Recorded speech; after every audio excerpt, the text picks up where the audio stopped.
Hi guys. In the room, let's start with a little bit of data.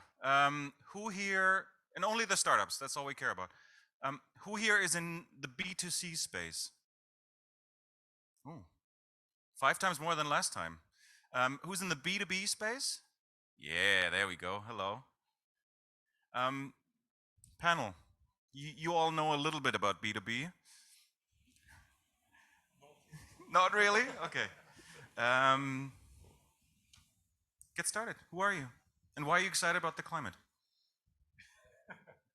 So I'm Thomas. I'm managing director of Brainforest, and actually I'm excited about fixing the climate or helping to fix the climate. And we do that through reforestation and also introducing more biodiversity into forests.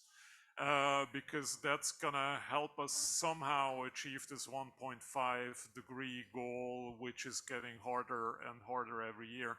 And the reason actually why I do that is I feel like I want to work on one of the biggest issues in society, and for me that's like loss of biodiversity and climate change, besides equity in our society. And but I'm not like a tree hugger. I mean, I love trees and I love nature, but I love human society, and this is my way of doing something positive and not getting depressed, because one of my co-founders, Leo, he used to work with WWF, and he has 2 small girls, and he was like, okay, every second week I'm getting one of these reports, and I think about jumping off the roof, and let's do something to change that. And I have exactly the same feeling, because I mean, we as humans, we can do it if we set our mind to it. And so far, I don't think that we, in all seriousness, at least our governments have set their mind to it. Maybe Israel now declaring a national emergency around climate, but let's see. Fantastic. Okay, then I continue. My name is Peter. I work for Faud. I think the majority of you don't know Faud, but I think everybody has contact with Faud at least once in their life. Give me a short explanation. We are one of this typical German Mittelstand, one of the bigger ones. And we are a hidden champion. We do machine and engineering equipment for like paper machines, hydropower plants, and drivetrains. If you've driven with a bus or used a paper sheet, you normally had one thing that was produced with Faud equipment in your hand. So that was, I think everybody has at least once seen it. If you look to sustainability, I think one thing that is typical for us, our vision is sustainable technologies for future generations. If you look at our products, we have 2 trends. We have the increasing demand for like renewable electricity.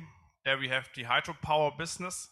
And on the other hand, we have like businesses that use lots of resources, drivetrain with this fossil energy, but also paper making that consumes lots of like wood, fibers, waste, also energy and water. And we have to decrease this one to make our like products ready for the next generation.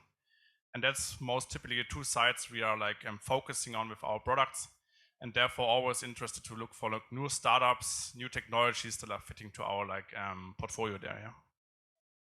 Thanks. Olaf.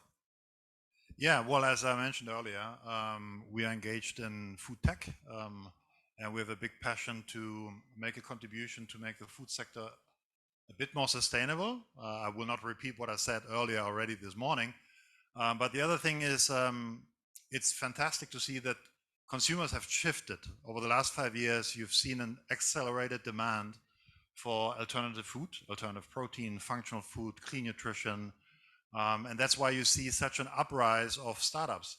And especially here in Israel, I can say it's impressive to see how many new companies have emerged over the recent years. So demand is going up. By the way, in some categories, growth is 11 times higher than the ones of incumbents. So you can see there's value being created. And when that happens, you can create returns for investors. And that's what we want to do. So ideally doing something great for consumers, combination with doing something great for the planet, giving money back to investors, which hopefully they will then reinvest in the next wave. So I think the next 2 decades we're upon seeing probably the biggest shift in human nutrition, and we want to do whatever we can to make a small contribution.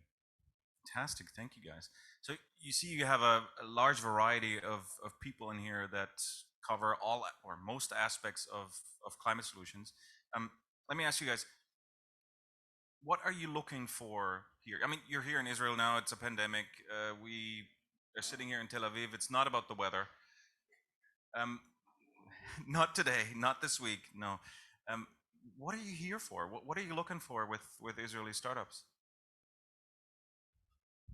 I mean, for me, it's really I'm looking for exponential growth stuff because we're running a venture studio.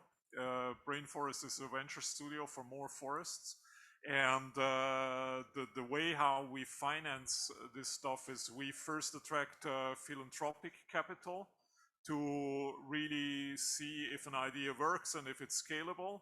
And if it's a yes, then we incorporate something for profit, a corporation for profit, and there we attract impact capital.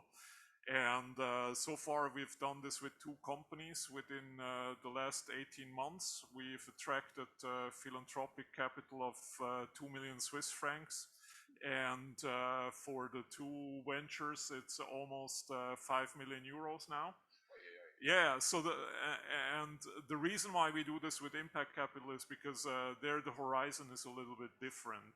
It's 10 years plus, and that's what we're looking for. And so we're looking, or I'm specifically looking for allies with ideas and also proven technologies that for something that can scale on a global level. Because our own aim is to reforest about the size of 3 to almost 4 times Germany. And that's 20% of the reforestation that is needed around the world. And the reason why we want to do 20% is because A, it's crazy, and B, it's ambitious enough to attract also a lot of capital and ideas. So, and I mean, the thing I'm looking for also is diversity, and I acknowledge that this is a funny thing to mention twice here when I look at this panel, because we're all white guys and sitting here, so it's like I'm really looking for different ideas, and I know that in Israel there are so many good ideas and technologies around, and that's what I want to talk about. Fantastic. Olaf, looking at food, what fascinates you about the Israeli food tech scene? No, I think Israel has a strong tradition in being a pioneer in innovation. And no surprise, already 5 years ago, you've seen startups coming into play in Israel. And I think there's a wonderful combination here between academia, the administration, and entrepreneurs, which is kind of a role model, I would even say, that can be inspiring for other places around the world.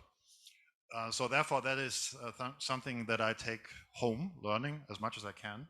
On the other hand, there's something my colleagues and I want to bring, which is if people want to get into the scale and start to grow their business, yes, we might become one of the investors who can give capital, but even more so, we want to contribute in giving access to expertise, experience, networks, and there I think we can bring something to the table with what isn't there yet in the investment space. Yeah, and other than that, it's my first time in Israel. Quite honestly, it's a shame only now to be in Israel, but it's great to be here because I heard so many great things about the country, and being here is just a pleasure. Brilliant.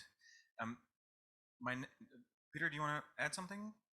Yeah, for sure. Like we as Faud, we are a manufacturing company. We are now 150 years old, so we are one of the first ones that doing like big machines in Germany. And our industry is also facing big challenges, once in like digitalization and once in like decarbonization, so the sustainability aspect. And we as a corporate, we have like, for sure as everybody, limited money, so we cannot develop anything on our own. And therefore, I think startup, and especially Israeli startups, have like huge potential to support and to be an attractive target also for like VC startup scaling, but then also for like as we are in corporate, we can be a good exit partner, for example, once the startup has scaled. And I think we have attractive things like one in digitalization, also in cybersecurity. I think this is especially interesting in like Israel with the military background, but also in sustainability, we're interested in everything that's like, for example, hydrogen, battery solution, everything that's required once we shift to more renewable energies, getting a holistic view of the whole system, not only on like renewables, but how we stabilize the grid and so on, how we forecast, and how we can make an improvement for the future there. So we are pretty interested in that there. Brilliant. Switching topics, because one big one in Israel is always about the first market that people usually think about when they say, hey, I have a startup and I want to go to a market. It's the US. We've heard that today. We're going to hear it again today, 3, 4, 5 times. What do you guys think? Why is it different now that we talk about climate and climate tech, that maybe it's not the US that has the upper hand, but it's Europe?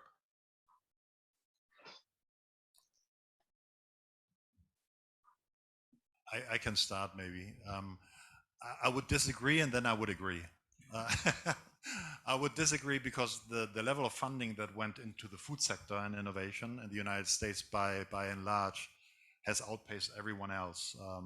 And it's once again the generation of new funds that have emerged in the US are leading the game right now. So without mentioning their names, they deserve a lot of credit for that they have pioneered this. On the other hand, I think that in this hemisphere, Europe, Israel, the diversity of food and the culture of food that we have is so strong. It's thousands of years old. We have a diversity in hospitality. We have talent on food, which is unmatched. We are the biggest exporter in food in the world. 20% of European food production is exported. And we have iconic image of food. When you talk to people from abroad, and you talk to them about Europe and you ask them what resonates the most with you, food always comes as one of the top 3 things that they remember. So therefore, I think we can build on that and we can double down on that culture and that diversity. But we need to be aware that we need to create an investment ecosystem. And the investment ecosystem of the United States still is #1 in the world for good. I mean, that is not a negative because it will help us as well to transfer some of the ideas from Israel, from Europe, around the world.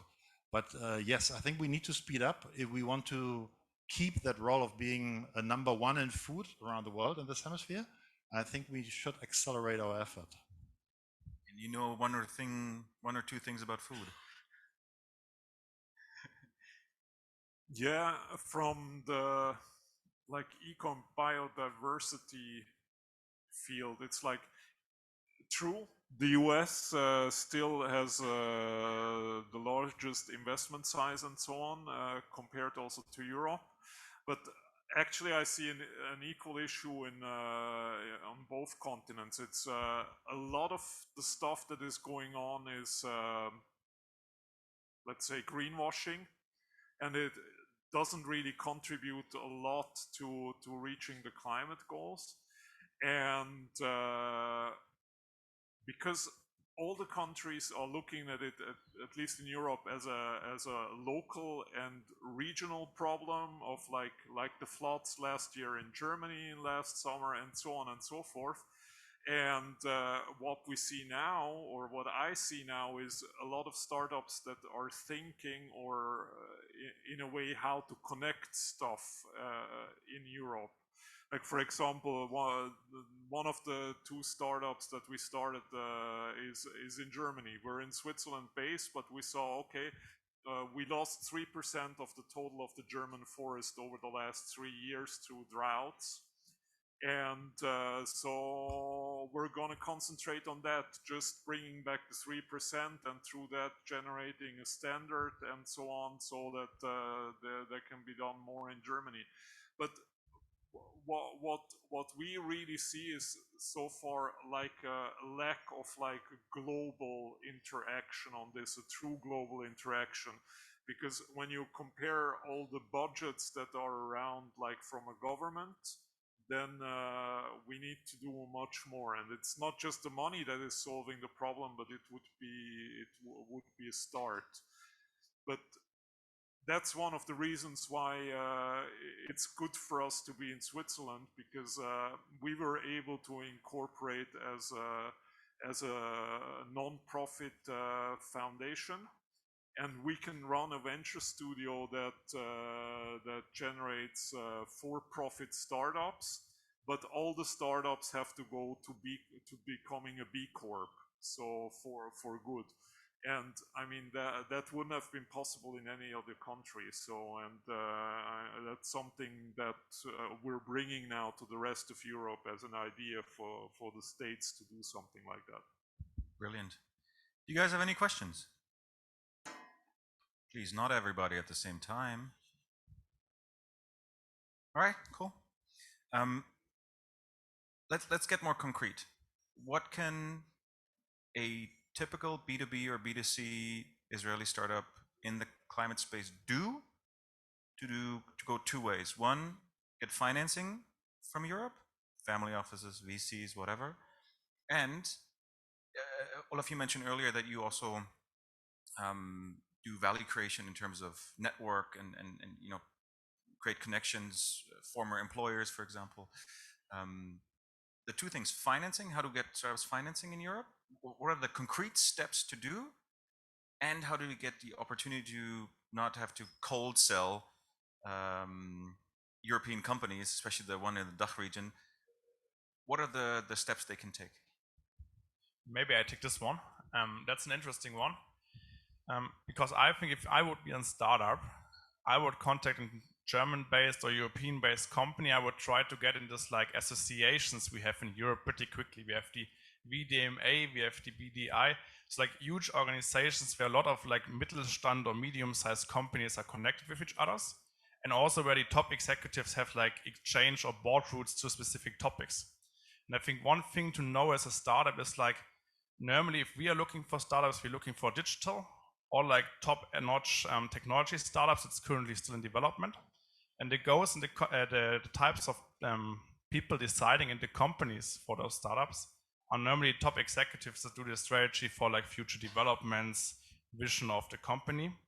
So therefore you really have to get in contact with these guys. And therefore I think those associations is a good panel to get like into discussions and also get the right people on the table, that you don't have this like mentioned cold calls with purchasing strategy guys that are not able to do the final decision because the overall strategy is done on another level then. So I think this is the best thing I would start with. I think in food, quite frankly, what I observe is a lot of solidarity. So if you have an idea, even if it's pre-revenue, we would not invest in pre-revenue, but only once you generate revenue, but don't hesitate to reach out. Reach out to us and we will try to help you with advice and support. And I think that mentality of giving first in food tech is quite consistent with a lot of players. The other thing is, if you have a good case where you show, I can get to 1 million, 2 million revenue, don't act too quick. Don't make the easy choice, but chew on the idea on two things. One is how to get the upstream scale, the ingredients, the production, the manufacturing, and the supply chain. And the second, make a wise choice which distribution channel is the right one. And on that one, I think we can help a bit. So for me, focus really is on scalable technology and a lot of stuff that already exists here in Israel. Let's say hydroponics and also irrigation is a big topic, becoming more and more a big topic also in Switzerland. Even if all the pictures that you have in mind of Switzerland is green and the mountains and so on, but there are more and more, cheese and cows, and there are more and more droughts also in Switzerland, which is a problem for farming, and we need to change how we farm, for example. And I mean, that's something that there is a lot of experience here that you can bring to Europe. And I mean, if you have ideas or experience around sustainable forestry and so on, then also see me, please. Brilliant. Now, any questions? Yes, coming. Yay! Sorry, get excited for a question.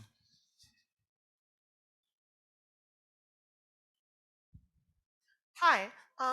If I happen to be a scientist in a different industry and say I had a food tech product that I simply wanted to license out, would it be possible to get a tour of a manufacturing facility so that I could adapt my methodology to a factory and file a patent and then license it out? Is that a possibility, or do you only work with actual food tech startups? Well, I think definitely reach out and we'll try to help you in getting contacts and meeting people to discover what's possible. So, let's just have a chat afterwards. We have 21 seconds. Cool. Thank you guys a lot. That was brilliant. Especially what Olaf mentioned, that it's about helping. It's not just about the business, but it's about the interaction in the community as well, that we all help each other, which is amazing.